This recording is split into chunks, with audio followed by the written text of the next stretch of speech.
नमस्कार दोस्तों, आप सभी का स्वागत है ज्ञान बूस्टर फॉर रैंकर्स के ऑफिशियल यूट्यूब चैनल में।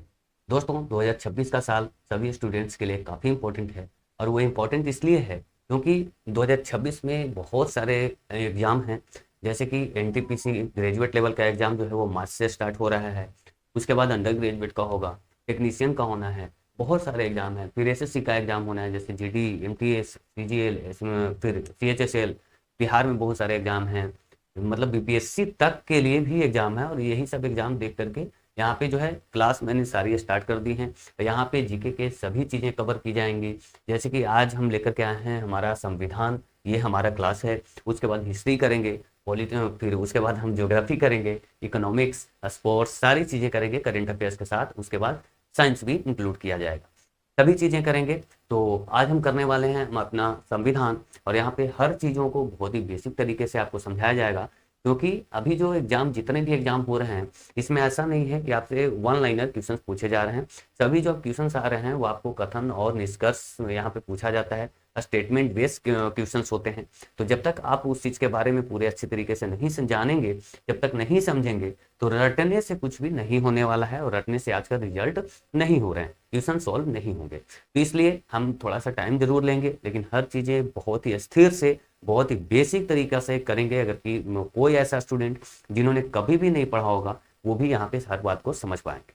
ठीक है, हर चीज़ यहाँ पे मैं लिख के समझाता चलूँगा, आप कलम और कॉपी निकाल लीजिए। बहुत ही धीमे धीमे तरीके से चलूँगा, हर चीज़ आप नोट भी कर सकते हैं, आपका नोट्स बहुत ही शानदार तैयार हो सकता है। ठीक है, तो चलिए हम सबसे पहले करते हैं हमारा संविधान। आपको पता है कि संविधान क्या होता है? तो संविधान जो है किसी भी देश का लिखित या अलिखित, मतलब बिना लिखा हुआ भी हो सकता है। जैसे कि यूके का जो संविधान है, यानी यूनाइटेड किंगडम का, ये बिना लिखा हुआ संविधान है। जबकि हमारे देश का संविधान लिखा हुआ संविधान है और विश्व का सबसे बड़ा लिखित संविधान हमारे देश का ही है, जिसको बनाने में 2 वर्ष 11 महीने और 18 दिन का समय लगता है। करीब 64 लाख रुपए इसमें उस समय खर्च किए जाते हैं। ठीक है, बहुत सारी चीजें होती हैं आपको। तो संविधान जो है किसी भी देश का लिखित हो या अलिखित हो, मतलब कि collections of rules and regulation, मतलब कि नियम और कानूनों का जो संग्रह है, उसी को हम क्या बोलते हैं? तो बोलते हैं हम कानून, मतलब कि संविधान बोलते हैं। लेकिन संविधान बनाने की प्रक्रिया भी होगी, क्योंकि आपको भी पता है कि हमारा देश पहले गुलाम था, यहाँ पे ब्रिटिशर शासन किया करते थे। ब्रिटिशर से हमें आज़ादी कब मिलती है? तो 15 अगस्त 1947 को। 15 अगस्त 1947 को ही हम आज़ादी क्यों दी गई? क्योंकि 15 अगस्त 1947 को जो द्वितीय जो विश्व युद्ध उस समय शुरू था ना, द्वितीय विश्व युद्ध में जो है, जो कि 1939 से 1945 के बीच चली, तो जापान ने आत्मसमर्पण किया था अमेरिका के सामने। कब? तो 15 अगस्त 1945 ईस्वी को। तो 15 अगस्त का दिन इसीलिए लॉर्ड माउंटबेटन ने चुना था भारत की आज़ादी के लिए। अब उसके बाद बहुत सारे काम हुए, संविधान बना। संविधान हमारा जो है वो कब? तो 26 नवंबर 1949 को बन के रेडी हो गया था। लेकिन इस दिन जो है वो पूरे संविधान को नहीं लागू किया गया, और इसके पीछे का भी तर्क है, वो हम सभी बातों को जानेंगे। तो लागू कब किया गया? तो 26 जनवरी 1950 को लागू किया गया। क्यों? क्योंकि इस दिन जो है 26 जनवरी को ही 1930 में जवाहरलाल नेहरू ने रावी नदी के तट पर तिरंगा झंडा फहराया था। और इस दिन जो है हम क्या हो गए? तो 26 जनवरी 1950 को हम गणतंत्र हो गए। हमारा देश जो है वो रिपब्लिक कंट्री बन गया। अब ये गणतंत्र का मतलब क्या है, यहाँ से भी क्वेश्चन बन सकता है। देखिए, ऐसे कहा जाता है कि हमारा जो देश है वो एक लोकतांत्रिक देश है। लोकतांत्रिक, लोकतंत्र क्या होता है? क्या? लोकतंत्र, इसको पहले समझेंगे, उसके बाद हम गणतंत्र भी समझ लेंगे। ठीक है, तो लोकतंत्र का अर्थ पहले मैं आपको समझा देता हूँ, एक सेकेंड। देखिए, लोक, लोक का अर्थ है जनता। लोक का अर्थ क्या है? जनता। और तंत्र का मतलब क्या होता है? शासन। मतलब कि जनता का जो शासन है वही है क्या? तो लोकतंत्र, जनता का शासन। लेकिन लोकतंत्र कितने प्रकार के होते हैं? तो लोकतंत्र वो जो है वो 2 प्रकार के होता है। एक तो होता है प्रत्यक्ष लोकतंत्र और एक प्रत्यक्ष, प्रत्यक्ष लोकतंत्र मतलब कि डायरेक्ट डेमोक्रेसी, और एक जो है अप्रत्यक्ष लोकतंत्र होता है, मतलब कि इनडायरेक्ट डेमोक्रेसी। ठीक है, अप्रत्यक्ष लोकतंत्र। अब हमारे देश में कौन सा है, प्रत्यक्ष है या अप्रत्यक्ष है? तो आप बोलेंगे हमारे देश में अप्रत्यक्ष लोकतंत्र है। ऐसा क्यों है? क्योंकि प्रत्यक्ष का मतलब हुआ जो डायरेक्टली वहां के जो लोग हैं उनका शासन हो, वहां पे कोई राजा वगैरह कोई शासक ना हो। तो ये संभव क्या है?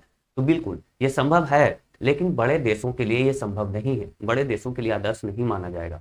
जहाँ पे बहुत कम पॉपुलेशन रहती है ना, वहाँ के लिए हो सकता है, संभव हो सकता है, क्योंकि हर इंसान का सोच अलग है, हर किसी का मोटिव अलग है, हर लोग अपने अपने बारे में सोचने लग जाएगा। और अगर डिसीजन सबके अनुसार अगर लिया जाएगा कोई भी डिसीजन, तो लोग अपने बारे में ज़्यादा सोचेंगे, देश के बारे में कम सोचेंगे, और सभी का जो डिसीजन है वो क्या होगा, टकराव होने लग जाएगा। और इसी वजह से बड़े देशों के लिए आदर्श नहीं है, संभव नहीं हो पाएगा।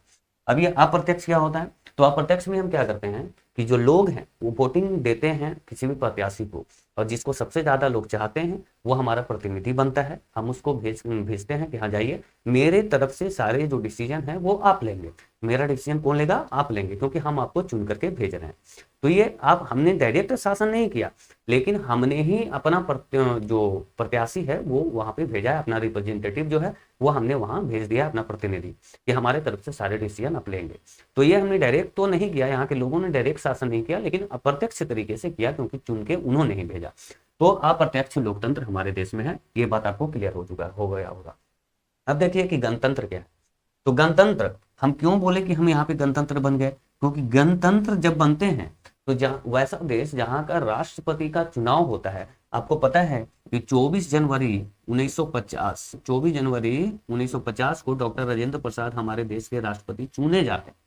क्या बोला हमने, चुने जाते हैं, हमने ये नहीं बोला कि मनोनीत कर दिए गए, नहीं, उनको चुना गया था। जितने भी कॉन्स्टिट्यूएंट असेंबली के जो मेंबर्स थे उन्होंने मिलकर के उनको चुना। हालांकि इनके विरोध में कोई और खड़ा नहीं था, सभी ने इनको वोट देकर के चुना था। ठीक है, तो जहां पे राष्ट्रपति जो है, जो कि देश का सर्वोच्च नागरिक है, वो चुने जाते हैं, तो वो गणतंत्र कहलाए। ठीक है, जैसे कि बहुत सारे ऐसे देश हैं जहाँ पे आप देख लो कि जो ब्रिटेन है, वहाँ पे महारानी होती है ना, मतलब वहाँ पे जो है वो राष्ट्रपति चुने नहीं जाते हैं।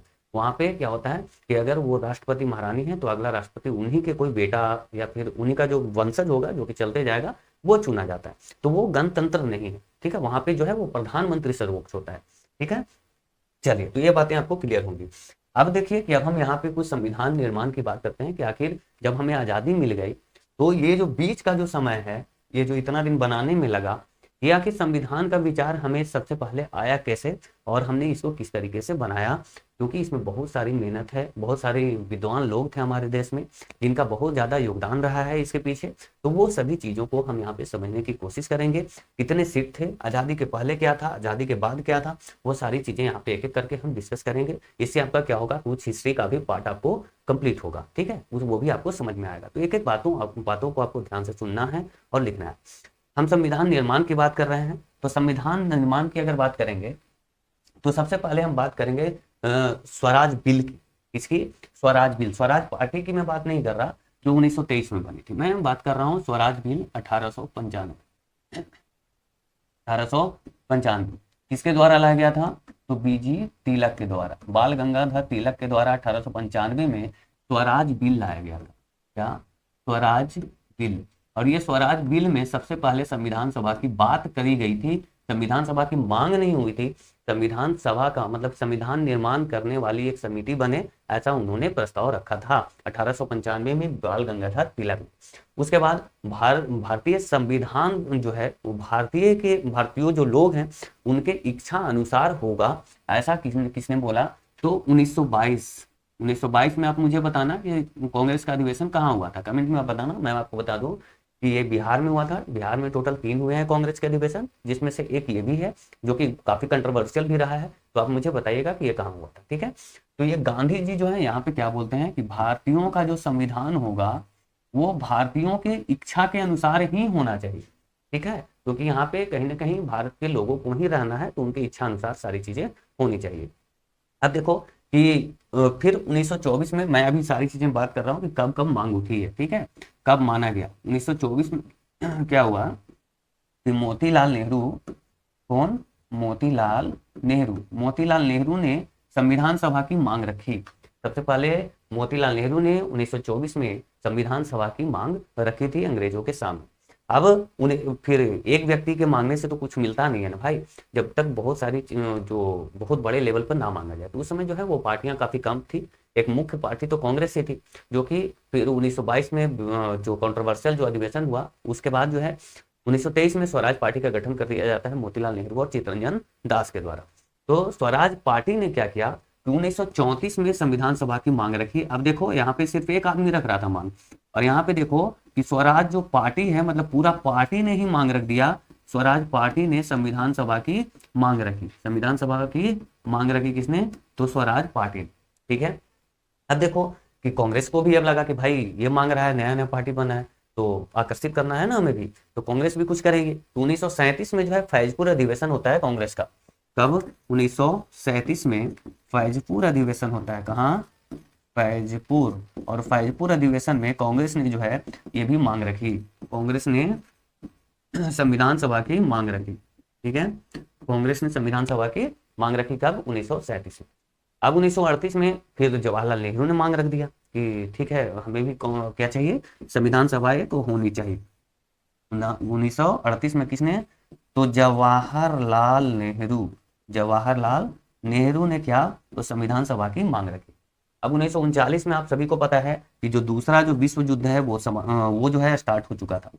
तब 1939 से लेकर के 1945 तक जो है सेकेंड वर्ल्ड वार चला। क्या चला? सेकेंड वर्ल्ड वार, यानी कि दूसरा जो विश्व युद्ध है वो चला। अब दूसरे विश्व युद्ध जैसे ही शुरू हुआ तो यहाँ पे क्या हुआ कि भारतीयों से पूछा नहीं गया कि आपको शामिल करूं या ना करूं, और जो अंग्रेज थे वो दूसरे विश्व युद्ध में जो है वो भारत को, भारतवासियों के इच्छा के बिना ही युद्ध में झोंक देते हैं, युद्ध में शामिल कर देते हैं भारत को, जिससे जो है वो कांग्रेस नाराज हो जाती है और कांग्रेस के सारे जो मंत्रिमंडल थे वो अपने पद से इस्तीफा दे देते हैं। कांग्रेस के सारे मंत्रिमंडल क्या करते हैं कि अपने पद से इस्तीफा दे देते हैं। क्यों? क्योंकि दूसरा जो विश्व युद्ध हुआ उसमें भारतवासियों की इच्छा के बिना ही अंग्रेजों ने भारत को विश्व युद्ध में झोंक दिया था। अब 8 अगस्त 1940 को जो है वो क्या होता है? अगस्त प्रस्ताव आता है। इसका डेट भी आप याद रख लेना, बहुत बार पूछा जाता है। 8 अगस्त 1940 अगस्त प्रस्ताव। क्या आया? अगस्त प्रस्ताव। अब ये अगस्त प्रस्ताव में क्या था दोस्तों? तो भारत का जो संविधान है वो भारतीयों को बनाने का अधिकार है, ये ऐसा सबसे पहले अंग्रेजों के द्वारा ये स्वीकार किया गया था। कब? तो अगस्त प्रस्ताव में ही सबसे पहले अंग्रेजों ने यह स्वीकार किया कि भारतीयों का संविधान बनाना भारत का अपना अधिकार है। ये अगस्त प्रस्ताव में सबसे पहले कहा गया था। और ये किसके समय लाया गया था? तो लॉर्ड लिनलिथगो के द्वारा। लॉर्ड लिनलिथगो, ये भी याद रखना, लिनलिथगो। और लॉर्ड लिथगो जो है वो सबसे लंबे समय तक का ये वायसराय था। जितने भी वायसराय हुए अधिकतर का जो कार्यकाल रहा, जैसे लॉर्ड मेयो का आप देखोगे आप 1 से 2 साल, बहुत सारे का 5 साल 6 साल, लेकिन इसका सबसे लंबा कार्यकाल था लॉर्ड लिनलिथगो का। 1940 में यही था। और फिर अगस्त प्रस्ताव आया जिसमें कहा गया कि भारतवासियों का जो है संविधान बनाने का अपना अधिकार है। 1940 में ही एक और घटना होती है जो कि आपको याद रखना चाहिए। 1940 में मुस्लिम लीग ने क्या मांग रख दिया? तो पाकिस्तान की मांग रख दिया था। वो बोला कि नहीं, हमें पाकिस्तान चाहिए, एक अलग कंट्री बनना चाहिए। पाकिस्तान की मांग रखी। पाकिस्तान शब्द के निर्माता कौन थे? तो चौधरी रहमत अली। किसने मांग रखी? तो मुस्लिम लीग ने। मुस्लिम लीग दोस्तों, तो मुस्लिम लीग जो है इसकी स्थापना कब होती है? तो 1906 में होती है, जबकि कांग्रेस की स्थापना 1885 में की जाती है। मुस्लिम लीग की स्थापना आगा खा पैलेस में की जाती है 1906 में। चलिए आगे समझते हैं। 1940 तक देख लिया कि मुस्लिम लीग की मांग जो है वो शुरू हो चुकी थी। अब 1942 में जो है क्रिप्स प्रस्ताव आता है। 1942 में क्या आता है? क्रिप्स प्रस्ताव। 1942 क्रिप्स, ये जो क्रिप्स नाम है ना, ये क्रिप्स के नाम पर है, क्रिप्स प्रस्ताव। इसमें कितने कितने सदस्य इसमें शामिल थे दोस्तों? क्रिप्स प्रस्ताव, इस ये जो है स्टोपर्ड क्रिप्स, सर स्टोपर्ड क्रिप्स, कितने सदस्य नहीं, वो मैं कैबिनेट मिशन की बात कर रहा था, चलो वो अभी नहीं है, वो आगे आएगा। तो क्रिप्स प्रस्ताव आया और क्रिप्स प्रस्ताव के जो अध्यक्ष थे वो कौन थे? तो सर स्टोपर्ड क्रिप्स थे। Is it clear? अब जो द्वितीय विश्व युद्ध में जो शामिल होना था, क्योंकि मैंने आपको बताया कि शामिल कर दिया गया था, तो वो ऐसा क्योंकि वहां पे तो सहयोग नहीं दे रहे थे, कांग्रेस ने भी क्या किया था, अपने सभी मंत्रिमंडल से उसके सभी सदस्यों ने क्या किया था? इस्तीफा दे दिया था। तो क्रिप्स प्रस्ताव में बोला गया कि भारतीय जो है वे स्वेच्छा से द्वितीय विश्व युद्ध में शामिल हों, हमारा सहयोग करें, और अगर वो ऐसा अगर करते हैं तो विश्व युद्ध जब समाप्त होगा तो उसके बाद फिर हम निर्वाचित संविधान सभा का गठन कर देंगे। उन्होंने एक लालच भी दिया, बोला कि ठीक है आप मुझे युद्ध में साथ दीजिए, अगर आप ऐसा करते हैं तो जब विश्व युद्ध समाप्त हो जाएगा उसके बाद हम निर्वाचित संविधान सभा का गठन कर देंगे आपके लिए। ठीक है, तो इसको फिर सभी दलों ने क्या किया कि ठुकरा दिया। और ऐसा क्यों किया? ऐसा इसलिए किया कि देखिए, दो तरीके से समझते हैं कि कांग्रेस ने क्यों ठुकराया, क्योंकि दो ही पार्टियां थी ना उस समय। उसके बाद मुस्लिम लीग ने क्यों ठुकराया। मुझे थोड़ा सा गले में खराश है दोस्तों, इसलिए मैं क्लास नहीं लेके आ पा रहा हूँ अभी। चलो आप डेली अभी क्लास अभी आपको मिलेगी, कोई दिक्कत नहीं है। तो कांग्रेस ने क्यों ठुकराया, क्योंकि जो प्रांत थे उनसे ऐसा इस फिफ्थ प्रस्ताव में ऐसा रखा गया था कि जो प्रांत हैं वो अगर चाहें तो भारतीय संविधान को स्वीकार कर सकते हैं, अगर ना चाहें तो स्वीकार ना भी कर सकते हैं, मतलब कोई जबरदस्ती नहीं रखी गई थी। भाई भारत के वो अगर प्रांत हैं जो कि भारत में ही रहेंगे, अब यहाँ पे भारत है भाई देखो, अब भारत में मान के चलो यहाँ पे हैदराबाद, ठीक है, मैं मान के चल रहा हूँ। अब ये हैदराबाद जो है ये क्या कहता है कि नहीं हम आपके संविधान को नहीं मानेंगे, तो ये इसका संविधान तो अलग हो जाएगा। यहाँ पे कोई आएगा वो बोलेगा मेरा संविधान अलग है, तो ऐसे तो फिर भारत के भविष्य में फिर टूटने की संभावना ज्यादा बढ़ जाएगी ना, छोटे छोटे टुकड़ों में बढ़ जाता भारत। तो इसलिए कांग्रेस ने इसको क्या किया था, ठुकरा दिया था, क्योंकि ट्रिप्स प्रस्ताव में इस तरीके के प्रावधान किए गए थे जो कि कहीं से भी उचित नहीं था। भारत जो हमारा जो भारत था वो अखंड भारत का मांग रखा जा रहा था, किसके द्वारा, कांग्रेस के द्वारा। जबकि मुस्लिम लीग ने इसको क्यों ठुकरा दिया था, मुस्लिम लीग ने इसलिए ठुकरा दिया क्योंकि जो इन्होंने जो पाकिस्तान की जो मांग रखी थी 1940 में, जो कि सांप्रदायिक आधार पर उन्होंने रखी थी, मतलब जहाँ पे मुस्लिम बहुल आबादी ज्यादा है वो क्या हो तो पाकिस्तान हो, तो इस मांग को भी ठुकरा दिया गया था। मतलब कि सांप्रदायिक आधार पर जो पाकिस्तान की जो मांग थी, जो विभाजन करने की जो मांग था, उसको इसमें इसके प्रस्ताव में नामंजूर कर दिया गया था। इसी वजह से मुस्लिम लीग ने इसको ठुकरा दिया था। जबकि कांग्रेस ने क्यों ठुकराया था, क्योंकि जो प्रांत थे उनको ऐसा अधिकार दे दिया गया था कि वो अगर चाहें तो भारत के संविधान को स्वीकार कर सकते हैं, अगर ना चाहें तो वे नहीं भी कर सकते हैं, कोई जबरदस्ती नहीं है, वो अपना अलग संविधान बना सकते हैं।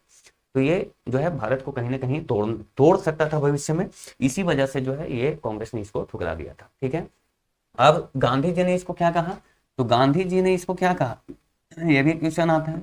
गांधी जी ने इसको कहा था post dated cheque, it's a post dated cheque, बाद की तारीख का चेक, बाद की तारीख का चेक है, it's a post dated cheque है। मतलब कि अभी आप काम करो, बाद में आपका चेक भंजा दिया जाएगा, है ना, ऐसा बोला था गांधी जी ने। ठीक है, अब हम आगे बढ़ेंगे। अब देखते हैं तो ये कब आया, 1942। अब गांधी जी ने 1942 में ही भारत छोड़ो आंदोलन शुरू कर दिया था। क्या शुरू कर दिया था, भारत छोड़ो आंदोलन। और भारत छोड़ो का नारा भी इनके द्वारा ही दिया गया था, किसके द्वारा, गांधी जी के द्वारा। अब क्या होता है कि भारत छोड़ो आंदोलन यहाँ चल रहा है, और उसके बाद 1945 में दूसरा विश्व युद्ध जो है वो समाप्त हो चुका है, दूसरा विश्व युद्ध समाप्त हो चुका। चलिए फिर से मैं एक एक चीजें यहाँ पे भी लिख देता हूँ। ये जो है सेकेंड जो वर्ल्ड वार है, दूसरा विश्व युद्ध क्या हो गया, तो समाप्त हो गया। और गले में दिक्कत है भाई, दूसरा विश्व युद्ध समाप्त हो गया। अब 1945 में ही एक और घटना होता है, कौन सा घटना, याद रखना, शिमला समझौता, शिमला समझौता। और ये बहुत इंपॉर्टेंट है भाई, शिमला समझौता। शिमला समझौते में क्या होता है, तो कांग्रेस है वो पूरे अखंड भारत की मांग कर रही होती। शिमला समझौता में क्या होता है, तो कांग्रेस जो है वो कहती है कि हमें पूरा भारत का निर्माण ऐसा हो जिसमें संपूर्ण भारत शामिल हो। लेकिन जो मुस्लिम लीग है वो पाकिस्तान की मांग पर अड़ा रहता है, इसलिए ये जो समझौता है ये पूरी सफल नहीं हो पाती है। शिमला सम्मेलन कब हुआ, शिमला सम्मेलन कब हुआ, समझौता नहीं इसको सम्मेलन बोलेंगे, समझौता तो हो ही नहीं पाया, तो समझौता क्यों लिखे, हम इसको सम्मेलन लिखते हैं। शिमला सम्मेलन हुआ, मुस्लिम लीग पाकिस्तान की मांग पर अड़ा रहा, जबकि कांग्रेस जो है वो अखंड भारत के मांग पर अड़ा रहा। अब 1900 जो है 45 में तो वहां सत्ता भी परिवर्तित हो चुका है ब्रिटेन में। ब्रिटेन में क्या हो गया है, सत्ता का परिवर्तन हो चुका है। और 1946 में क्या होता है कि कैबिनेट मिशन भारत आता है। इसको आप अच्छे से समझना कि कैबिनेट मिशन क्या है आगे। देखिए कैबिनेट मिशन भारत आता है, ये कैबिनेट इसका नाम क्यों है, देखिए जो यूके जो ब्रिटेन है, जो अंग्रेज थे जहाँ के, वहां पे मंत्रिमंडल को कैबिनेट के नाम से संबोधित किया जाता है। क्या बोला जाता है, कैबिनेट बोला जाता है। तो उन्हीं के जो मंत्री हैं वो 3 मंत्री भारत में आते हैं। कौन कौन आते हैं? तो पैट्रिक लॉरेंस, जो कि इसके भारत के सचिव भी थे, पैट्रिक लॉरेंस। अस्टोपट क्रिप्स आते हैं। कौन आते हैं? अस्टोपट क्रिप्स, जो कि क्रिप्स मिशन भी लेकर के आए थे। और एवी अलेक्जेंडर आते हैं। 3 लोग आते हैं किसमें? तो कैबिनेट, मतलब कि जो ब्रिटेन के जो मंत्रालय था उसमें से 3 मंत्री भारत आते हैं। कौन कौन? अस्टोपट क्रिप्स, पैट्रिक लॉरेंस और एवी अलेक्जेंडर। तीनों का नाम आपको याद रखना। अब 1946 में क्या होता है कि 24 अगस्त 1946 को अंतरिम सरकार की स्थापना हो जाती है। कब? तो 24 अगस्त 1946 को अंतरिम सरकार की स्थापना हो जाती है। 24 अगस्त 1946 को 24 अगस्त 1946 को अंतरिम सरकार की स्थापना होती है। अब ये अंतरिम सरकार की स्थापना जो होती है, तो इसके बाद क्या होगा? इसके बाद तो चुनाव कराए जाएंगे ना भाई। तो अब चुनाव होगा कैसे कैसे, ये आप समझिए थोड़ा सा। चलिए हम समझते हैं। देखिए, अगर आपसे पूछा जाए दोस्तों, मान के चलो कि यह अखंड भारत था, विभाजन के पहले की बात कर रहा हूँ कि विभाजन के पहले जो है वो टोटल कितने सीटें थी। ठीक है, ये है देसी रियासत। ये क्या है? देसी रियासत। ठीक है, इनके कितनी टोटल सीटें थी? तो 93। देसी रियासतों में कितनी सीटें थी? 93। अब यहाँ पे ब्रिटिशर्स जो थे, ब्रिटिश जहाँ पे रूल था, जहाँ पे ब्रिटिश शासन किया करते थे, क्योंकि देसी रियासतों में भी ब्रिटिश शासन करते थे, लेकिन ये अप्रत्यक्ष रूप से करते थे। वहां पे राजा होते थे जो कि शासन करते थे। ये अप्रत्यक्ष रूप से वहां पे शासन किया करते थे। लेकिन जो ब्रिटिश इंडिया था, ब्रिटिश भारत, यहाँ पे ब्रिटिशर जो है वो डायरेक्ट शासन करते थे। यहाँ पे कितनी सीटें थी? तो 296, 296। ठीक है, अब ये जो 93 सीट था देसी रियासतों वाला, यहाँ पे ऐसा बोला गया कि आपके यहाँ चुनाव नहीं कराए जाएंगे। ठीक है, यहाँ पे चुनाव जो है वो नहीं होंगे, यहाँ पे इलेक्शन नहीं होगा।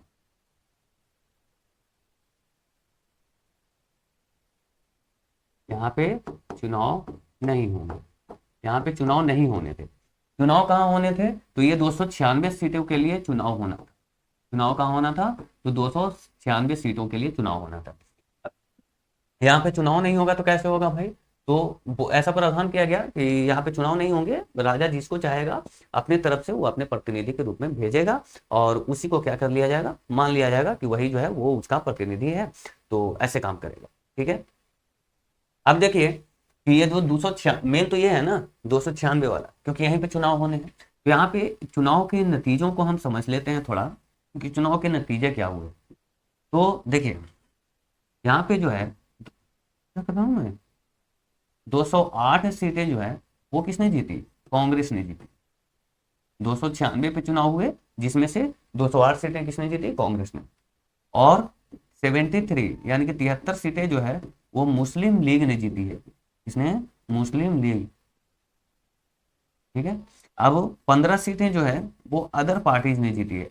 अदर पार्टीज जो, और जो दूसरे जो पार्टियां होंगी उन्होंने जीत ली 15 सीटें। तो ये जब आप टोटल करोगे ना, तो ये आपका 296 सीटें आ जाएंगी जहां पे चुनाव कराया गया। ठीक है, 296 पे चुनाव हुआ, जिसका रिजल्ट ये रहा। अगर आपसे पूछा जाए कि टोटल सीट कितना था, तो 93 यहाँ का और 296 यहाँ का, मतलब कि 389 सीटें थी विभाजन के पहले। अभी मैं विभाजन के पहले की बात कर रहा हूँ। टोटल संपूर्ण भारत में, अखंड भारत में टोटल 389 सीटें थी। 296 पे चुनाव होने थे, 93 देसी रियासतों के थे जहाँ पे चुनाव नहीं होने थे। चुनाव नतीजे क्या आए? तो 208 सीटें कांग्रेस ने जीती, 73 मुस्लिम लीग और 15 जो है दूसरी पार्टियों ने जीती थी। 296 में से एक बात और ध्यान रखना दोस्तों, कि 296 में से जो है वो 15 महिलाएं जीत करके आई थी। कितनी? बहुत बार पूछ लिया जाता है, बहुत कंफ्यूजन होता है यहाँ पे। मैं भी बता रहा हूँ कि विभाजन के पहले की सारी घटनाएं। ठीक है, अब आइए हम विभाजन के बाद की सारी घटनाओं का यहाँ पे चर्चा कर लेते हैं कि विभाजन के बाद क्या हुआ। ठीक है, तो विभाजन के बाद की मैं घटनाओं का चर्चा करूंगा यहाँ पे। तो देखो यहाँ पे 296 सीटें थी जहाँ पे चुनाव होने थे, आपको क्लियर है। 296 में से 90 सीटें जो हैं, जब विभाजन हो गया तो ये पाकिस्तान को चला गया। कितनी? 90 सीटें किसको मिल गई? पाकिस्तान को मिल गई। तो इसको हम माइनस कर देते हैं, तो हमारे पास 206 सीटें बची। कितनी सीटें बची? 206 सीटें जब बची, क्योंकि 296 में से 90 सीटें जो है वो पाकिस्तान को चली गई, कुछ पूर्वी पाकिस्तान को और कुछ पश्चिमी पाकिस्तान को। अब यहाँ पे 206 सीटें बची, और ये जो 93 सीट यहाँ पे देसी रियासत वाला था, ये टोटल का टोटल इंडिया में आ गया, ठीक है। तो टोटल विभाजन के बाद हमारा टोटल सीट कितना हो गया, तो आप बोलेंगे 299 जो है वो टोटल सीट जो है वो इंडिया में रह गया। कितना, इंडिया में टोटल 299 सीट हुआ विभाजन के बाद। लेकिन विभाजन के पहले कितनी सीटें थी, 399। कैसे हुआ आपको समझ में आ गया। 296 पे चुनाव हुआ जिसमें से 90 सीट जो है वो पाकिस्तान को मिल गया, 206 सीट भारत को मिला, 93 सीट देशी रियासत वाला जो है वो टोटल भारत में ही थे, तो टोटल 299 सीट हो गया। किसी को कोई दिक्कत यहाँ पे नहीं होनी चाहिए, हर बात आपको एकदम जो है वो क्लियर कर दी गई है। चलिए अब क्या होगा कि यहाँ पे संविधान सभा का निर्माण होगा। संविधान सभा, क्योंकि चुनाव हो गए हैं, चुनाव तो हो गए ना, कब कैसे मांग रखा गया, कब माना गया, और फिर चुनाव हो गए। अब चुनाव होने के बाद कॉन्स्टिट्यूएंट असेंबली बनाई जाएगी। अब ये कॉन्स्टिट्यूएंट असेंबली जो बनाई जाएगी तो इसकी स्थापना कब होगी, कैसे कैसे सारी घटना होंगी, मतलब कि 6 दिसंबर 1946, कब, 6 दिसंबर 1946 को संविधान सभा का गठन कर दिया जाएगा, जो कि कब तक रहेगा, तो 26 जनवरी 1950, 26 जनवरी 1950 को इसका काम जो है वो समाप्त हो गया। तो ये देख लेते हैं इसको हम सिलसिलेवार तरीके से कि कैसे कैसे सारी चीज़ों को इन्होंने मैनेज किया। एक सेकेंड, ये तो मैंने गड़बड़ कर दिया भाई। हाँ अब सही है। चलिए, तो कैसे किया इन्होंने मैनेज। तो संविधान सभा की पहली बैठक कब हुई, सबसे पहले तो क्वेश्चन यही आता है, 9 दिसंबर 1946 प्रथम बैठक। अभी बैठक होगा ना भाई, क्योंकि संविधान बनाना है, कैसे बनाना है, कौन किस पर काम करेगा, किस तरीके का हमारा संविधान होगा, कौन जो है किस चीज़ का भार लेगा, बहुत सारी चीज़ें होती हैं जिस पर डिस्कशन करना होता है, क्योंकि बहुत बड़ा काम मिला था। तो प्रथम बैठक होता है कब, 9 दिसंबर 1946 को। अध्यक्षता किसने किया, मतलब कि प्रेसिडेंट किसको चुना गया, तो अध्यक्षता करते हैं कौन, डॉक्टर सच्चिदानंद सिन्हा। कभी कभी दोस्तों आपसे पूछा जाता है कि संविधान सभा के अस्थायी अध्यक्ष कौन थे, ठीक है, तो इन्हीं को अस्थायी यानी कि टेम्पोरेरी अध्यक्ष कौन थे, टेम्पोरेरी प्रेसिडेंट कौन थे, तो ये थे कौन, तो सच्चिदानंद सिन्हा। टेम्पोरेरी संविधान सभा के अस्थायी अध्यक्ष कौन थे, सच्चिदानंद सिन्हा। अब देखो कि 2 दिन बाद, मैं आपको बता दूं कि संविधान सभा का जो कार्य था वो एक एक दिन के गैप पे चलता था, क्योंकि इसमें जो भी मेंबर थे वो उनका अपना भी तो घर में परिवार है, उनको भी रोजी रोटी है, कमाना है, तभी तो खाएंगे, परिवार कैसे चलेगा अगर इसी में लगे रहेंगे तो, क्योंकि ये तो कोई जॉब था नहीं, इसमें तो किसी को पेंशन वेतन नहीं मिलता था। तो एक दिन काम यहाँ करते थे, एक दिन वो अपने घर देखते थे। तो 11 दिसंबर को फिर दूसरा बैठक किया जाएगा, 11 दिसंबर 1940 को दूसरा बैठक। और ये दूसरे बैठक में बहुत सारे निर्णय लिए गए। सबसे पहले तो अध्यक्ष चुना गया, क्या चुना गया, अध्यक्ष चुना गया, किसको, तो राजेंद्र प्रसाद को, डॉक्टर राजेंद्र प्रसाद को क्या चुना गया, अध्यक्ष चुन लिया गया। मतलब अगर आपसे पूछ ले कि अस्थायी अध्यक्ष कौन थे किसके, तो संविधान सभा के, तो आपका राइट आंसर होगा कौन, तो डॉक्टर राजेंद्र प्रसाद। किसी को कोई डाउट तो नहीं है। अब देखो कि भाई संविधान तो बन गया, एक सेकंड, संविधान जो है वो बना रहे हैं, तो अध्यक्ष तो बन गए, अब कोई उपाध्यक्ष भी होंगे, क्योंकि उपाध्यक्ष भी बनते हैं। तो उपाध्यक्ष कौन थे भाई, उपाध्यक्ष भी आप लिख लीजिए, हो सकता है पूछ ले। उपाध्यक्ष जो है वो एस.सी. मुखर्जी को बनाया गया, है ना, एस.सी. मुखर्जी को बनाया गया उपाध्यक्ष। अब देखिए यहाँ पे राजेंद्र प्रसाद बोलते हैं कि ठीक है भाई, हम लोग सारी चीजें तो कर लिए, लेकिन संविधान के बारे में किसी को कुछ पता नहीं है, हम जानते नहीं है, तो एक ऐसे इंसान को चुना जाए जो कि काफी नॉलेजेबल है, काफी नॉलेज रखता है, दूसरे देश में संविधान कैसे चलाए जाते हैं, कैसे क्या कहाँ का क्या कानून है, वो जानकारी वाला व्यक्ति चुना जाए। तो इसलिए बी.एन. राव नाम के एक व्यक्ति आते हैं, कौन, बी.एन. राव, और इनको क्या बनाया जाता है, सलाहकार किसको बनाया जाता है, बी.एन. राव, नरसिम्हा राव, है ना, बी.एन. राव को क्या बनाया जाता है, सलाहकार बनाया जाता है। और ये देश विदेश के, समझिए कि ये न्यायाधीश भी थे, समझ रहे हो, बहुत नॉलेज था इनको। मतलब संविधान में अगर हमसे कोई पूछे सबसे इंपॉर्टेंट व्यक्ति कौन थे, तो वो थे बी.एन. राव, ठीक है। क्योंकि अभी तो भाई आप लोग बोल देते हैं भीमराव अंबेडकर संविधान का पिता, चलिए ठीक है वो थे, लेकिन अभी तक भीमराव अंबेडकर यहाँ पे नहीं आए। भीमराव अंबेडकर तो बहुत बाद में आते हैं, ठीक है। अभी जो है बहुत सारी अभी समितियां बनाई जाएंगी, उसके बाद भी वो समिति में वो शामिल नहीं होते हैं, है ना, वो समिति में वो शामिल नहीं रहते, फिर उनको फिर बाद में जो है वो शामिल किया जाता है। ठीक है। अब देखिए दूसरा बैठक हमने देख लिया। अब देखते हैं कि तीसरा बैठक कब हुआ। तो हमने आपको बता दिया कि एक एक दिन करके होता था ये चीजें। तो 13 दिसंबर 1946 को तीसरा बैठक हुआ। तीसरा बैठक हुआ। अब इसमें क्या हुआ, तो इसमें जवाहरलाल नेहरू के द्वारा उद्देश्य प्रस्ताव पेश किया गया। उद्देश्य प्रस्ताव। अब ये उद्देश्य प्रस्ताव क्या था भाई, उद्देश्य प्रस्ताव क्या था, उद्देश्य प्रस्ताव किसने पेश किया, तो जवाहरलाल नेहरू। अब ये था क्या भाई, तो इसमें बहुत सारी बातें लिखी गई थी, मतलब कि एक मान सकते हैं कि रफली स्केच था, जिसमें रफली बहुत सारी बातों को लिखा गया था कि हाँ हमारा संविधान कैसा होना चाहिए, संविधान हमारा जो है वो किस लहजे में बनाना है। जिसमें ये सारी बातें लिखी गई थी कि आज़ादी के बाद जो है वो भारत के सभी राज्य जो है वो एक संघ होंगे। भारत आज़ादी के बाद जो भारत के जितने भी राज्य होंगे वो क्या होंगे, एक संघ होंगे। आज़ादी के बाद जो है भारत जो है वो अपने फैसले खुद लेगा, किसी के दबाव में हम काम नहीं करेंगे, हम अपने हिसाब से सभी राज्यों की व्यवस्था करेंगे। ठीक है, ये नहीं कि किसी के दबाव में आके कुछ काम करें, तो ऐसा नहीं होगा। फिर संविधान बनाने के बाद जो है वो सारी शक्तियां हम अपने हाथों में हम रखेंगे।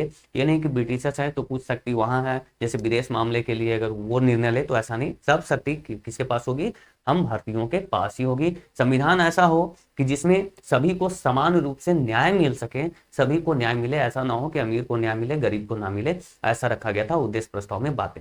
ठीक है, अल्पसंख्यकों के लिए विशेष छूट दिया जाए, ऐसा इन्होंने बात रखा था इस उद्देश्य प्रस्ताव में। और जिसको जिस क्षेत्र में रुचि हो वो वही काम करे। जैसे हमें पढ़ाने में रुचि है तो मैं पढ़ाऊंगा, किसी को पूजा करने में रुचि है तो वो पूजा कराए। ठीक है, अगर किसी को कारपेंटर में रुचि है तो वो कारपेंटर करे, किसी को अगर दुकान चलाना है तो दुकान चलाए, किसी को मैकेनिक बनना है तो मैकेनिक बने। मतलब जिसको जिसमें रुचि है वो काम कर सकता है, मतलब काम की आज़ादी। और ये आपने देखा भी होगा कि जब हमारा संविधान बना तो कहीं ना कहीं इसी रूप में बना है ना। अब जब हम अपना मूल अधिकार में की बात करते हैं तो ये सारे मूल अधिकार हमें दिए गए, लेकिन दुर्भाग्यवश जो है वो इस दिन इसको स्वीकार नहीं किया जाता है। इस दिन इसको क्या किया जाता है, स्वीकार नहीं किया जाता है। इसको स्वीकार कब किया जाता है, मैं यहां लिख दे रहा हूं, स्वीकार किया जाता है 22 जनवरी 1947 को। 22 जनवरी 1947 को इसको क्या किया जाता है, स्वीकार कर लिया जाता है। अब आइए दूसरा पेज में चलते हैं। ठीक है, अब देखिए कि 22 जनवरी 1947 तक हम पहुंच चुके हैं, उद्देश्य प्रस्ताव हमारा स्वीकार हो चुका है कि हाँ किस लहजे में हमें संविधान बनाना है, कैसा हमारा संविधान दिखना चाहिए। अब देखो कि 3 जून 1947 को एक घटना होता है जिसको हम 3rd जून प्लान भी बोलते हैं। क्या बोलते हैं, 3rd जून प्लान। क्यों, क्योंकि ये 3 जून को आया था, 3 जून को आया था। इसको माउंटबेटन योजना भी बोलते हैं, माउंटबेटन योजना, क्योंकि लॉर्ड माउंटबेटन के द्वारा इसको लाया गया था। अब लॉर्ड माउंटबेटन ने यहाँ पे इसमें क्या प्रस्ताव रखा भाई, तो उन्होंने बोला कि संविधान सभा तो ठीक है आप लोगों ने बना लिया, लेकिन संविधान सभा 2 बनाई जाए। कितनी बनाई जाए, तो 2। कौन कौन सा, एक इंडियन कॉन्स्टिट्यूएंट असेंबली बने और एक पाकिस्तान कॉन्स्टिट्यूएंट असेंबली बने। मतलब कि एक भारतीय संविधान सभा हो और एक पाकिस्तान संविधान सभा हो, ऐसा इन्होंने प्रस्ताव रखा। किसमें, तो 3rd जून प्लान में, जिसको हम क्या बोलते हैं, माउंटबेटन योजना भी बोलते हैं। ठीक है, उसके बाद जुलाई 1947 में, जुलाई 1947 की बात करेंगे अब हम। जुलाई 1947 भारतीय स्वतंत्रता अधिनियम जो है वो उसको पारित कर दिया जाता है। भारतीय क्या हो गया, स्वतंत्रता अधिनियम, अधिनियम। और इसमें क्या प्रावधान किए गए तो उसको समझते हैं। देखिए भारतीय स्वतंत्रता अधिनियम 1947 जो है, इसको 1947 पे आप लिख लीजिए, ज्यादा बेटर रहेगा। 1947 तो भारतीय संविधान, भारतीय स्वतंत्रता अधिनियम 1947 जो आया, इस एक्ट को आने के बाद जो है वो भारतीय संविधान सभा के पास कई तरह की पावर आ गई थी। और ये पावर क्यों आई, क्योंकि इसमें संविधान सभा को संविधान सभा में संप्रभुता आ गई थी। अब ये संप्रभुता क्या होता है भाई, तो संप्रभुता का मतलब होता है हम किसी के दबाव में, संप्रभुता, हम किसी के दबाव में काम नहीं करेंगे, सारे फैसले हम खुद ले सकते हैं, मतलब कि हम अपना फैसला खुद करें। ठीक है, असेंबली जो है वो अपना फैसला स्वयं लेगी। तो इसलिए जो है हमारे संविधान सभा में क्या आ गई, पावर बढ़ गया ना भाई, आपको बोल दिया गया कि आप अपना फैसला खुद अब ले सकते हैं, तो पावर तो बढ़ लिया, हम अपने मन से सारी काम कर सकते हैं। फिर अंग्रेजों ने भारत के लिए जो कानून बनाए थे, वो इस कानून में ऐसा बोला गया कि हमने जो कानून बनाए, क्योंकि ये शासन कर रहे थे तो कुछ कानून तो होगा, तो वो बोला कि अगर आप चाहें तो उसको आप समाप्त भी कर सकते हैं, अगर आपको लगता है कि अच्छा है तो आप उसको रख भी सकते हैं। ऐसा इसमें क्या किया गया था, ऐसा इसमें बात कही गई थी। ठीक है, कोई दिक्कत नहीं है। हाँ, लेकिन एक बात है कि जब तक आपका, अभी आप चाहें तो हटा सकते हैं या रख सकते हैं, वो बात की बात है, लेकिन जब तक आपका संविधान नहीं बन जाता है तब तक जो ब्रिटिश के जो कानून है वो लागू होंगे, वो कानून रहेगा, क्योंकि कुछ ना कुछ तो भाई कानून रहना चाहिए ना, नहीं तो फिर ऐसे भी तहस नहस हो जाएगा, देश कैसे चलेगा। ठीक है, तो ये कानून रहेगा। जुलाई 1947 की ये घटना। अब आपको पता है कि 15 अगस्त 1947 को हमें आज़ादी दे दी जाती है। 15 अगस्त 1947 को हम आज़ाद हो जाते हैं। ठीक है, हमें आज़ादी मिल गई। 15 अगस्त का दिन ही क्यों चुना था लॉर्ड माउंटबेटन ने, हमने आपको बताया, क्योंकि 15 अगस्त को जो जापान है वो अमेरिका के सामने आत्मसमर्पण कर देता है, 15 अगस्त 1945 को। ठीक है, अब देखो कि संविधान सभा की हम बात कर रहे हैं, इससे हमको मतलब नहीं था, लेकिन बीच में आया तो हम इसलिए इसको भी डिस्कशन कर लिए।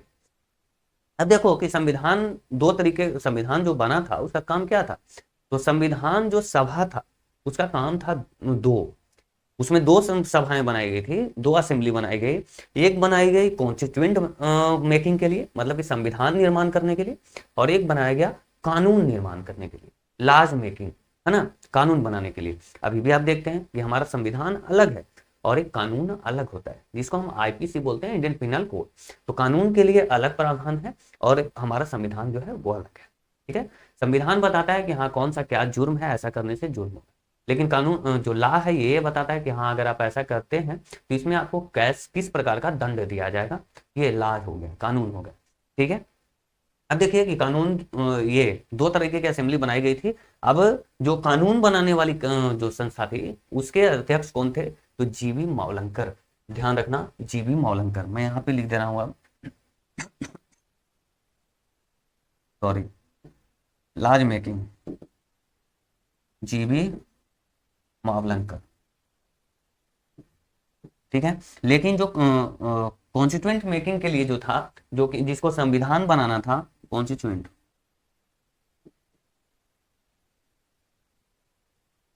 ये कौन थे, तो राजेंद्र प्रसाद। राजेंद्र प्रसाद, कभी कभी ऐसे आपको फंसा दिया जाता है ना, कि जो लॉ मेकिंग वाला था उसके अध्यक्ष कौन थे, जो जीवी मावलंकर, और जो संविधान बनाने वाली समिति थी उसके अध्यक्ष थे डॉक्टर राजेंद्र प्रसाद। अब देखिए कि संविधान निर्माण करने के लिए बहुत सारी समितियां बनाई गई, जिसमें 7 जो है वो बड़ी समितियां थी, है ना, 7 जो है वो बड़ी समितियां थी, और छोटे छोटे 13 समितियां और भी थी। तो कुछ अध्यक्ष भी पूछ लिया जाता है, कुछ इंपॉर्टेंट वाले, जैसे कि अगर आपको संघ कहीं पे लगा हुआ मिल जाए, जैसे संघ शक्ति हो या फिर संघ संविधान समिति हो, है ना, संघ शक्ति, इसको लिख लेना आप जरूर, ये पूछा जाता है, संघ शक्ति समिति। फिर संघ संविधान समिति, इसके अध्यक्ष कौन थे, ये दोनों के अध्यक्ष थे जवाहरलाल नेहरू। दोनों के अध्यक्ष कौन थे, जवाहरलाल नेहरू। ये तो संघ है। अगर कहीं पे आपको प्रांत लगा हुआ दिखे, जैसे प्रांतीय समिति, प्रांतीय समिति, और अल्पसंख्यक लगा हुआ मिले, क्या, अल्पसंख्यक, या फिर आपको मूल अधिकार लगा हुआ मिले, मौलिक अधिकार, है ना, मूल अधिकार समिति, मूल अधिकार समिति, ये दोनों के अध्यक्ष कौन थे दोस्तों, ये दोनों के अध्यक्ष थे वल्लभ भाई पटेल। एकदम ध्यान रखना है, बहुत बार पूछा जाता है, जब आप लिखोगे किसी चीज को तभी आपको क्लियर होगा, इसलिए लिख लिख के कीजिए। ठीक है, संघ शक्ति समिति और संघ संचालन समिति, ये सारे संघ संचालन संघ संविधान, ये जो है सारे कौन थे, तो जवाहरलाल नेहरू, जबकि प्रांतीय समिति और संख्यक और मूल अधिकार समिति कौन थे, तो डॉक्टर ये सरदार वल्लभ भाई पटेल। झंडा समिति भी बनाई गई थी, जेबी कृपलानी, है ना, वार्ता समिति बनाई गई थी, चलो एक एक करके मैं लिख ही देता हूँ। झंडा समिति, ये कौन थे, जेबी कृपलानी। फिर एक क्या थी, तो एक थी वार्ता समिति। क्या थी? वार्ता, वार्ता समिति। एक और लिख लो, प्रक्रिया समिति। ये दोनों के कौन थे भाई? तो राजेंद्र प्रसाद, राजेंद्र प्रसाद, ठीक है, राजेंद्र प्रसाद थे। ठीक है, तो ये सारी चीजें आपको याद रखना होगा। ये कभी कभी होता है कि पूछ लिया जाता है। अब देखो, आपको लग रहा होगा कि भाई अभी तक तो ये भीमराव अम्बेडकर आया नहीं, तो भीमराव अम्बेडकर की भी मैं बात कर लेता हूँ। सबसे पहले आपको ये जानना है कि जो सभी जो समितियां थी, इस सब का हेड कौन था? तो प्रारूप प्रारूप समिति, प्रारूप समिति, इसके अध्यक्ष कौन थे? तो बी आर अम्बेडकर। ठीक है, अब ये बी आर अम्बेडकर, ये जो है प्रारूप समिति, जब ये वाला बना था, इस समय नहीं बना था, ये बहुत बाद में बना, 1947 में इसको बनाया गया। क्योंकि भीमराव अम्बेडकर जो है ना, वो जहां से चुनाव उन्होंने लड़ा था, जिस सीट से उन्होंने चुनाव लड़ा था, वो था बंगाल, बंगाल से लड़ा था। और जिस सीट से उन्होंने चुनाव लड़ा, वो सीट चला गया था पाकिस्तान में, पूर्वी पाकिस्तान, जो कि आज बांग्लादेश में। ठीक है, तो फिर ये तो कुछ थे नहीं, क्योंकि इन्होंने तो चुनाव जो जीता, वो तो सीट चला गया था पाकिस्तान। तो फिर इनको, क्योंकि सभी मेंबर्स को पता था, ये बी एन राव को पता था, डॉक्टर राजेंद्र प्रसाद को पता था कि बहुत काबिल व्यक्ति हैं, बहुत नॉलेजेबल हैं, तो इसलिए फिर इनको बुलाया जाता है और इनको पुणे से फिर चुनाव लड़वाया जाता है। ये जीतते हैं और उसके बाद इनको प्रारूप समिति का अध्यक्ष भी बनाया जाता है। प्रारूप समिति में टोटल जो है वो 7 मेंबर होते हैं। 7 मेंबर के आपको नाम याद रखने चाहिए। मैं सिर्फ आपको बोलूंगा, आपको बस यहाँ पे क्या करना है कि आपको याद रख लेना है। सबसे पहले तो बी आर अम्बेडकर अध्यक्ष थे, ये मैंने आपको बता दिया। फिर गोपाल स्वामी अय्यर थे, और अय्यर 2 थे, एक थे गोपाल स्वामी और एक थे कृष्णामाचारी अय्यर। 2 व्यक्ति, गोपाल स्वामी अय्यर और कृष्णामाचारी अय्यर। गोपाल और कृष्णा से आप याद कर लो, दोनों कृष्ण का ही नाम है ना, गोपाल और कृष्णा, गोपाल स्वामी अय्यर और कृष्णामाचारी अय्यर। एक थे के एम मुंशी, एक थे सैयद मोहम्मद सादुल्ला, सैयद मोहम्मद सादुल्ला। तो के मुंशी, सैयद मोहम्मद सादुल्ला, फिर कृष्णमाचारी अय्यर, गोपाल स्वामी अय्यर, बी आर अम्बेडकर। ये 5 नाम तो ठीक है। अब देखो कि 2 नाम आपको याद रखना है। एक तो रखना है एन माधव राव का, इसको माधव राय का, जो कि बी एल मित्तल का इन्होंने स्थान लिया था। बी एल मित्तल, यहां पे मैं लिख दे रहा हूं, बी एल मित्तल। यहाँ पे समझिएगा क्या हुआ, ये यहाँ पे माधव राव, एन माधव राव, एन माधव राव, इन्होंने इनका स्थान लिया। क्यों भाई? क्योंकि ये स्वास्थ्य कारणों से, स्वास्थ्य इनका सही नहीं था, तो इन्होंने बोल दिया कि मेरा स्वास्थ्य सही नहीं है भाई, तो ये पद किसी और को दे दिया जाए। तो बी एल मित्तल का स्थान किसको दे दिया गया? एन माधव राव को दे दिया गया। ठीक है, अब एक व्यक्ति और थे, टी टी कृष्णामाचारी। इन्होंने किसका स्थान लिया था? तो डीपी खैतान का लिया था। किसका? DP Khaitan, DP Khaitan. किसने? कृष्णामाचारी,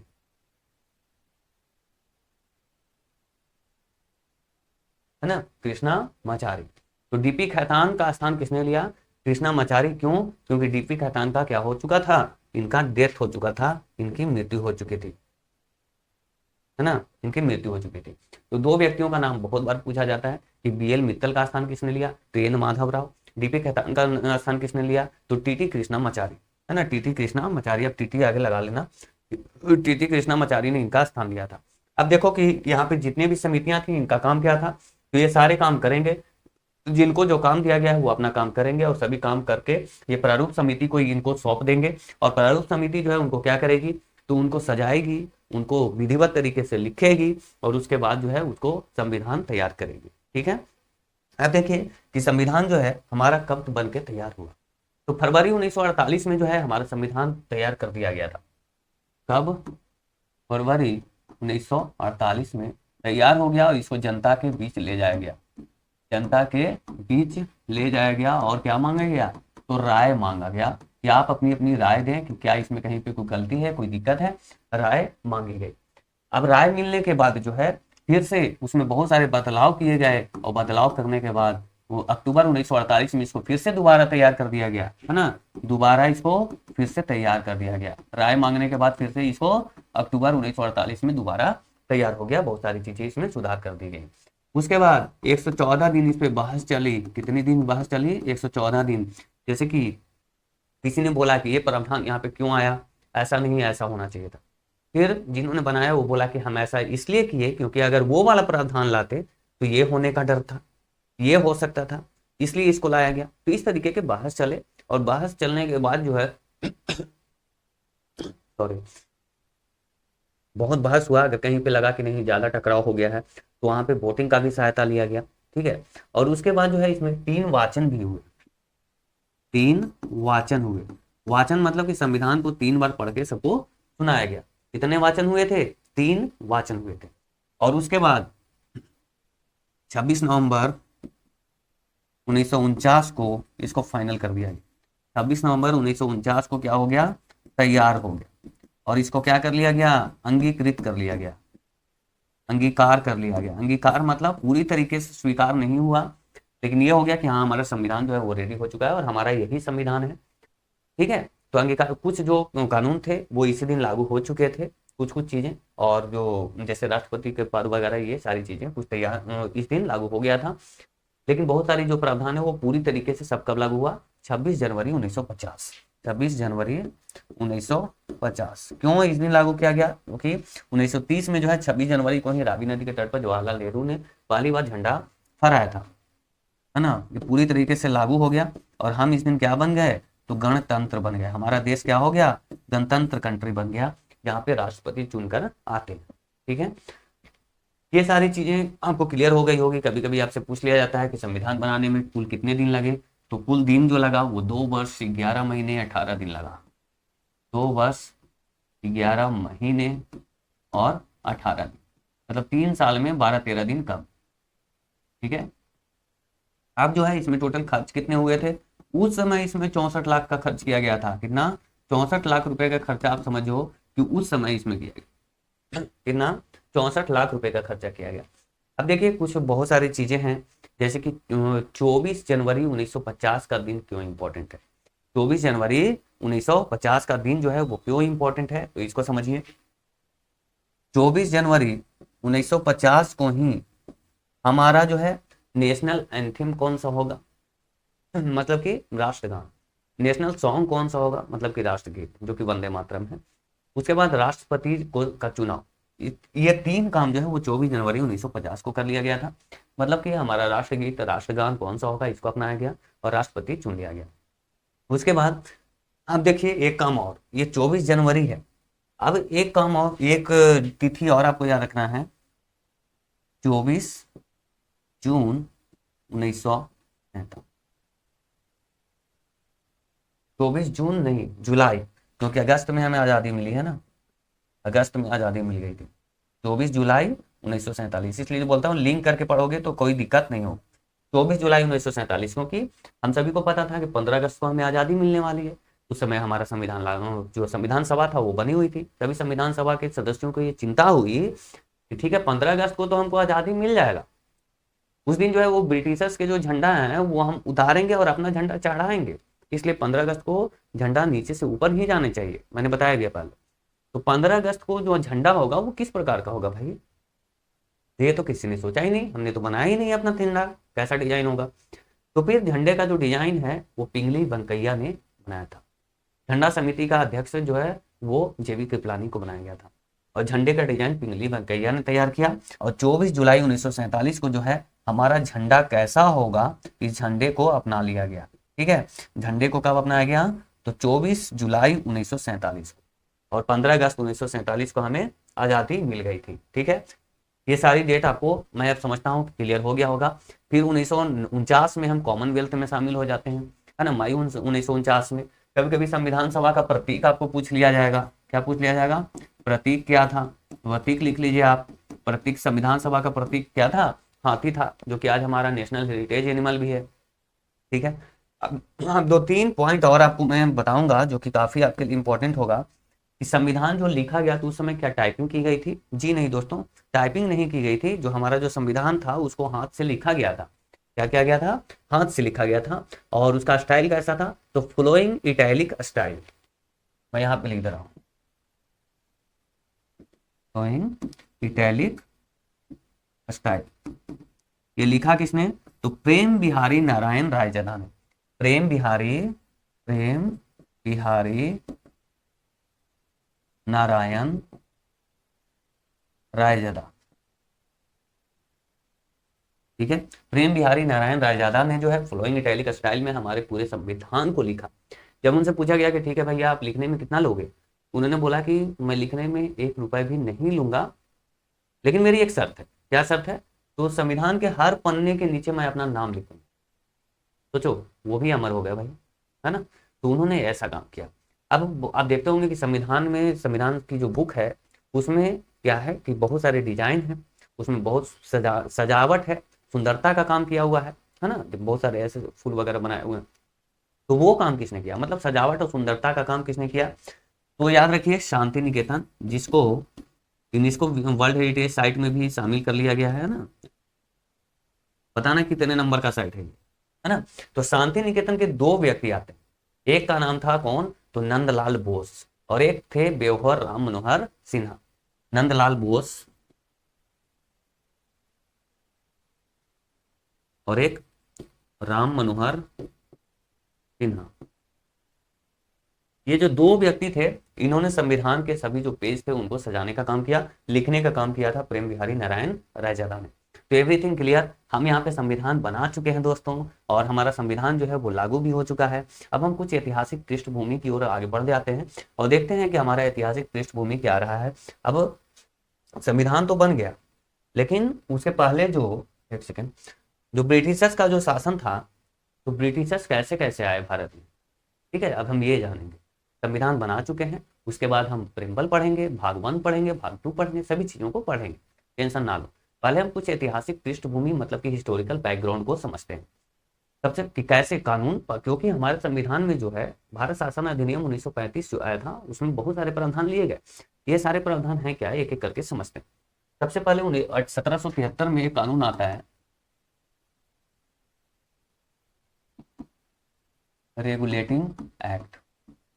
रेगुलेटिंग एक्ट 1773 पहला कानून था, जो कि बंगाल के गवर्नर जनरल के पद का सृजन करता था। आपको भी पता है कि 1764 में बक्सर के युद्ध के बाद जो है वो बंगाल पे टोटल जो अधिकार है, क्योंकि 1765 में जो है वो इलाहाबाद की संधि भी हो चुकी थी, और उसके बाद बंगाल का जो टोटल जो दीवानी फौजदारी सारे मामले जो हैं वो ब्रिटिशर्स के अधीन आ चुके थे। तो इसलिए बंगाल में ही इन सब का वर्चस्व काफ़ी ज़्यादा था। तो बंगाल के गवर्नर जनरल के लिए एक पद सृजन किया गया, और जिसके लिए वारेन हेस्टिंग्स को चुना गया था। क्या बंगाल का गवर्नर जनरल कौन होगा, मतलब बंगाल का पहला जो गवर्नर जनरल हुआ, पहला गवर्नर जनरल किसको बनाया गया? तो वारेन हेस्टिंग्स। वारेन हेस्टिंग्स,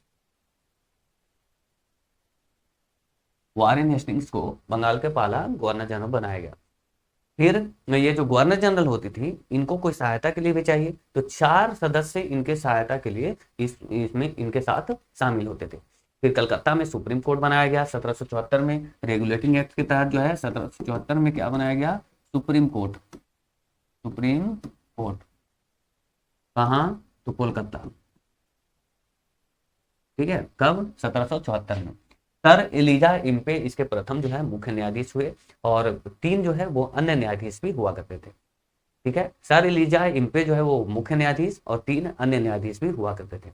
अब जो है इसमें क्या किया गया, क्योंकि रेगुलेटिंग एक्ट लाने की जरूरत इसलिए पड़ी क्योंकि जो यहाँ पे जो ब्रिटिशर्स जो थे वो क्या कर रहे थे कि अपने निजी व्यापार पे ज्यादा ध्यान दे रहे थे, जिससे ब्रिटिश कंपनियों को लाभ कम हो रही थी। तो इसलिए इन्होंने कहा कि जो भारत की जो निजी कंपनियां हैं उसके व्यापार पर प्रतिबंध लगाया जाए। कंपनी के जो निजी कंपनियां हैं जो कि निजी अपने के लिए काम करते हैं, उनके पर क्या किया जाए? प्रतिबंध लगा दिया जाए, जिससे क्या हो कि जो कंपनी के जो व्यापार हैं उस पर ये ज़्यादा ध्यान दे पाए, और कंपनी के व्यापार पर ज़्यादा ध्यान दे पाए, निजी व्यापार पर कम ध्यान दें, ठीक है। जिससे क्या होगा कि ब्रिटिश कंपनी जो थी उसको ज़्यादा लाभ होगा, ठीक है।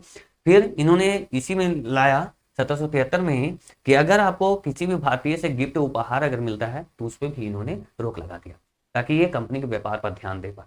अब 1784 में पिट्स इंडिया एक्ट लाया जाता है। 1784 पिट्स इंडिया एक्ट।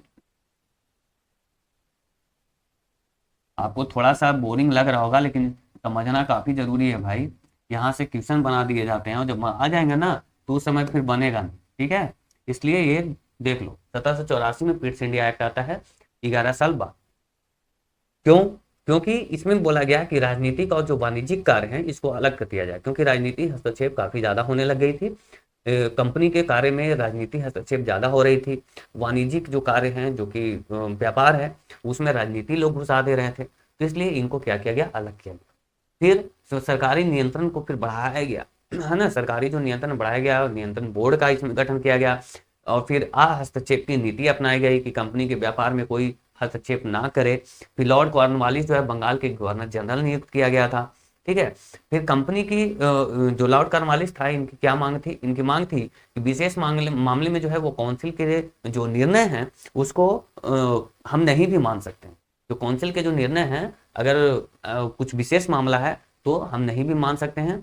और सेनापति या फिर जो कमांडर इन चीफ का जो पद होता है वो भी लॉर्ड कॉर्नवालिस को ही दिया जाए, ऐसा उन्होंने बोला। किसने? लॉर्ड कॉर्नवालिस ने। और मेन जो चीज है वो ये याद रखना कि जो ब्रिटिश क्षेत्र, भारतीय जो क्षेत्र थे, भारतीय क्षेत्र, पहली बार इसी एक्ट में जो है भारतीय क्षेत्र को ब्रिटिश क्षेत्र कहा गया था, ब्रिटिश क्षेत्र बताया गया पहली बार 1784 के ही एक्ट में जो है, 1784 के पिट्स इंडिया एक्ट में भारतीय क्षेत्रों को ब्रिटिश क्षेत्र के रूप में दिखाया गया, ठीक है। अब ऐसा लगने लगा कि जो कंपनियां हैं वो ज़्यादा ही कुछ यहाँ पे व्यापार कर रही है, ज़्यादा मुनाफा कमा रही है। ऐसा किसको लगने लगा? जो ब्रिटेन में जो सरकार थी उसको, कि कंपनियां ज़्यादा कमा रही है, हमको कोई दे नहीं रही है। तो फिर ये धीरे धीरे क्या करेंगे, उसको फिर धीरे धीरे कंट्रोल करेंगे, कंपनी को कंट्रोल करेंगे, क्योंकि यहाँ से वो मुनाफा कमा रहा है लेकिन हमको काफ़ी कम दे रहा है। तो 1813 ईस्वी में एक और एक्ट आता है, कब? 1813 में। अब हम 1813 पहुंच चुके हैं, ठीक है। इन्होंने बोला कि सिर्फ जो चाय है और चीन है, चीन और चाय को छोड़कर कंपनी के जो व्यापारिक एकाधिकार है, एकाधिकार को हम समाप्त कर रहे हैं। इसको किसको छोड़ करके? चीन और चाय, चीन और चाय को छोड़कर बाकी कंपनी जो व्यापार करती है, जो उसका जो एकाधिकार है उसको हम पूरा समाप्त कर देते हैं। उसके बाद जो ईसाई लोग थे, ईसाई मशीनरीज, ईसाई मिशनरीज का मतलब होता है ईसाई के जो पंडित होते थे, है ना, जो मौलाना होते हैं मुस्लिम में, वो क्या करते हैं? शिक्षा देते हैं, अपने धर्म की शिक्षा देते हैं। तो ईसाई मशीनरी जो है अपने धार्मिक शिक्षा जो है वो भारत में आकर के दे सकते थे, ऐसा ही इसमें प्रावधान किया गया, ठीक है, ताकि ईसाइयों की संख्या यहाँ पे बढ़ सके। फिर क्या हुआ कि भारत के ब्रिटिश क्षेत्र में विज्ञान और साहित्य के लिए, जो भारत में जो भी ब्रिटिश क्षेत्र में है, भारत का वह क्षेत्र जहाँ पे ब्रिटिशर्स का शासन था, वहां पे बोला गया कि साहित्य और विज्ञान के क्या किया जाए? विकास किया जाए। और विकास करने के लिए जो कंपनी है, जो यहाँ पे जो व्यापार से लाभ कमा रही है, वो प्रति वर्ष 1 लाख रुपए देगी। कितना खर्च करेगी? तो 1 लाख रुपए खर्च करेगी। किस पर? तो विज्ञान और साहित्य, ठीक है। अब 1933 आ जाइए, 1933 का चार्टर एक्ट, 1833 यार, 1833 का चार्टर एक्ट, चार्टर एक्ट। इसमें क्या हुआ? सब बातों को ध्यान से सुनिएगा, मैं बहुत धीरे धीरे इसलिए हूं ताकि आप हर बात को क्या कर सकें, सुन सकें। अब जो है कंपनी का जो व्यापारिक एकाधिकार था उसको पूरी तरीके से समाप्त कर दिया गया। यहाँ पे चाय और चीनी को छोड़ दिया गया था। 20 साल इन्होंने कमा लिया है ना, 20 साल बाद बोला कि चलो अब ये भी छोड़ो, है ना। अब तुम्हारा पूरी तरीके से एकाधिकार क्या हो गया? समाप्त हो गया। अब कंपनी की पूरा तरीके से क्या हो गया? एकाधिकार यहाँ पे समाप्त कर दिया गया। अब अधिकार किसका होगा? तो ब्रिटेन का होगा, ठीक है। अब बंगाल का जो गवर्नर जनरल है वो अब पूरे भारत का गवर्नर जनरल बनेगा, क्योंकि पहले सिर्फ बंगाल के लिए था, अब पूरे भारत के लिए वो गवर्नर जनरल बनेगा। और गवर्नर जनरल को जो है वो कानून बनाने की भी शक्ति प्रदान कर दी गई। यहाँ पे मैं लिख दे रहा हूं, भारत का गवर्नर जनरल, भारत का गवर्नर जनरल, मतलब जो पहले बंगाल का गवर्नर जनरल था, जो कि सबसे पहला कौन था? वारेन हेस्टिंग्स था। अब क्या हुआ कि अब बंगाल का नहीं, अब भारत का गवर्नर जनरल बनाया जाएगा, और कंपनी के जो व्यापारिक एकाधिकार है उसको पूरी तरीके से सब समाप्त कर दिया गया। जबकि 1813 में चीन और चाय को छोड़ दिया गया था, अब इसको भी नहीं छोड़ा गया, ठीक है। और भारत का पहला गवर्नर जनरल कौन बना? तो लॉर्ड विलियम बेंटिक। भारत का पहला गवर्नर जनरल कौन बना? तो Lord William Bentinck, William Bentinck. एक एक चीजें आप ध्यान रखें। है ना। लॉर्ड विलियम बेंटिक जो है भारत का पहला गवर्नर जनरल, जबकि बंगाल का पहला गवर्नर जनरल वारेन हेस्टिंग्स। ठीक है।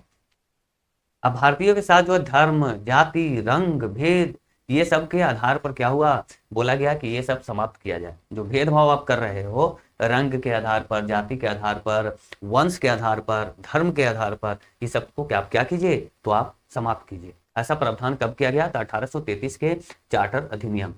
अब आइए मेन जो है, अभी हम 1853 पढ़ लेते हैं, एक और छोटा सा 1853 का चार्टर अधिनियम पहले देख लीजिए, उसके बाद हम ब्रिटिश क्राउन में पहुंच जाएंगे। 1853 1853 का जो चार्टर अधिनियम आया, इसमें बोला गया सिविल सेवा के लिए जाना जाता है ना, सिविल सेवा की भर्ती के लिए इसमें खुला प्रतियोगिता की व्यवस्था आरंभ किया गया कि ठीक है, सिविल सेवा का जो प्रतियोगिता होगा उसमें अब खुला प्रतियोगिता होगा। ये नहीं कि कोई भी ब्रिटेन से आएगा और वो यहाँ पे IAS IPS बन जाएगा, ऐसा नहीं, खुला प्रतियोगिता होगा। और 1854 में मैकाले समिति बनाया गया। कब, मैकाले समिति,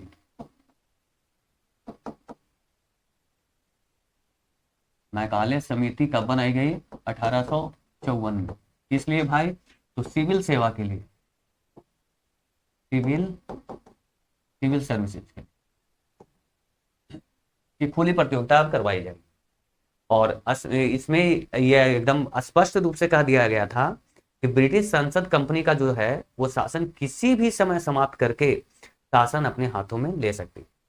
एकदम पूरा स्पष्ट रूप से 1853 के जो चार्टर अधिनियम आया उसमें बोला गया कि जो ब्रिटिश संसद है वो किसी भी समय कंपनी के शासन को भारत से समाप्त कर सकती है और पूरे शासन को अपने हाथों में ले सकती है।